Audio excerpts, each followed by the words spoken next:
This is KUGAN CASSIUS for Rifle TV and Association for Macklin Jim Marbella. We're at the Leeds Marching On Together final press conference. With me, we're very sharply dressed Josh Warrington. Thank you very much. How are you, alright? Yep, very well. Yeah? You been on holiday?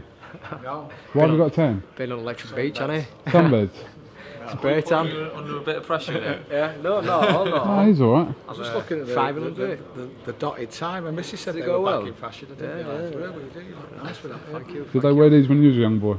Long time ago. Long time I ago. thought I'd look, there's a comedian who walks around the way, something like this. I've seen him a couple of times down here and I thought... You know you're really fashionable.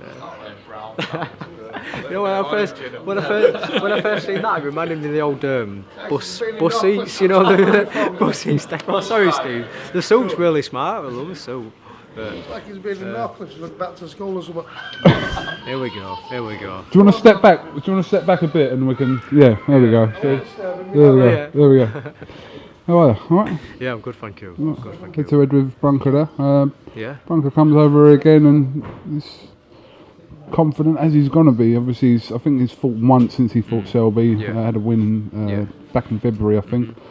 But he said he was grateful for Eddie Hearn for bringing him out here. So, and you said in the press conference the same as Eddie Hearn, toughest test of your career so far. Yeah, it's most definitely. I mean, he's going to come over here and he's going to be confident, and he's going to want to rewrite his wrong. You know, last time we were over here, Lee Selby did a number on him, and he's going to want to prove that he's still got the ability to go and win a world title, and what a platform to do it on a massive show against a geezer in his own backyard. But in that same sense, I've really trained hard for it because I know what he's going to bring, and I know he's going to be confident, he's going to be fired up, so I've got to be at my very best and got to bring my A game, as I say.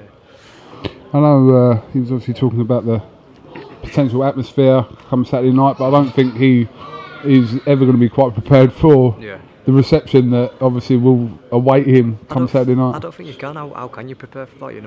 They don't do classes about how to walk out into 12,000 nutters screaming and shouting at you. I think it's a lot of mental strength, but he's got how tough he is to perform under that. We shall see. Last time out I thought that the Filipino were going to crumble, but he loved it. But then the fight before that, the Italian, it crumbled him. So you never know until they're walking out. But he won't have expected or experienced anything like this, and he won't know until he starts walking to the ring and when he realises this is going to be it's mental. You made some comments in the press conference, something that might be in the back of your mind. That obviously, some people suggest that only where you are because of your ticket selling abilities and that sort of fan drawing in thing, whatever that is, which sort of suggests that people regard that over your actual boxing talent. Yeah. Would you think some people look at it like that? I'm just a ticket seller, that's all I am, But I'm not doing so bad. I keep on picking up belts. It's not bad for someone who can just sell tickets. But no, I mean... But are you bothered about that, people? No, not all. I mean, obviously, you're always going to get critics and haters and whatnot, but listen, there's more love than hate, and I'm just doing what I'm doing, People say that, but, look, rewind 3 or 4 years ago when I had to go fight for... Well, not as far as back as that, but a couple of years ago I had to go fight for English title. I was away from home.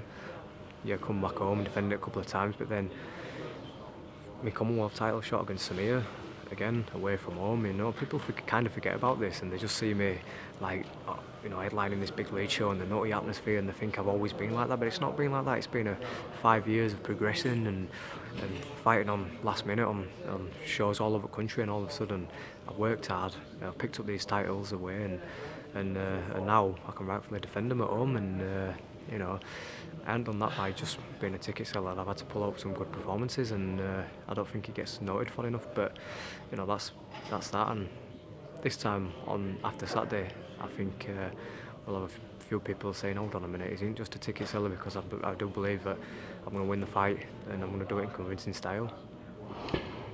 Just obviously talking to Eddie Hearn there, and it's no secret that the fight with Lee Selby has been talked about for quite a long time now, and if you're to get past BRUNKER, obviously this is kind of set up for next year. If you're both in the same position you are, or better position come next spring, that's the fight that you've wanted from the off anyway. Yeah, I mean, I've always been like just behind him. You know, he's been picking the titles up, vacating, and I've been chasing him down. You know, chasing the titles.